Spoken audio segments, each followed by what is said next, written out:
Number 17 on chapter 15 asks, a 50-gram object connected to a spring with a force constant of 35 newtons per meter oscillates on a horizontal frictionless surface with an amplitude of 4 centimeters.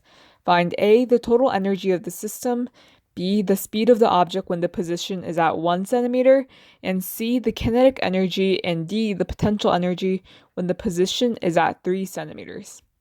So based on the situation it has given us, I draw this drawing where an object is connected to a spring on the wall, and A would represent the maximum amplitude, the way it just goes back and forth between these two amplitudes.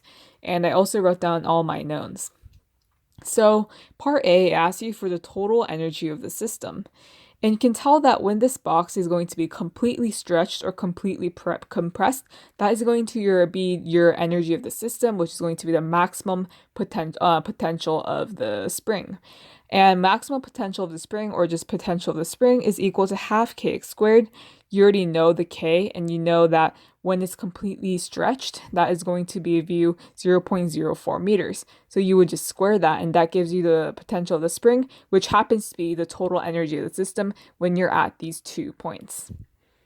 Part B, it asks you the speed of the object when the position is at 1 centimeters. So because there is no energy loss within the system, because it never mentions friction, you can do mechanical energy initial would equal the mechanical energy final.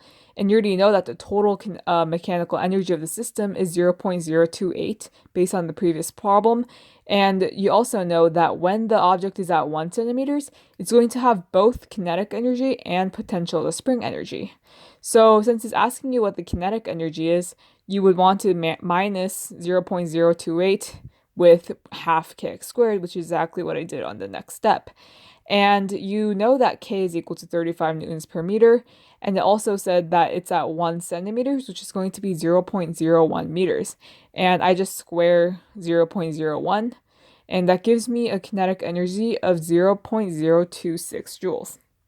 Now, part C and D asks you for kinetic energy and potential energy when the position is at 3 centimeters.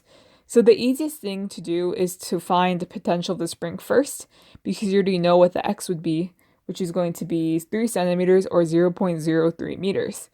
And so since it's half kx squared, I just plug in 0.03 meters into the x and square that, also with the known k value and the half. And when you multiply all those values, you're going to get 0.016 joules.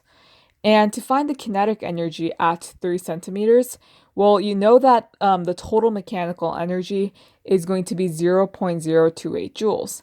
So what you would do is since you can find kinetic energy by doing 0.028 joules minus the potential of the spring you have, which is going to give you 0.012 joules. Since 0.012 joules and 0.016 joules make up a total energy of 0.028 joules, you know that's the right answer.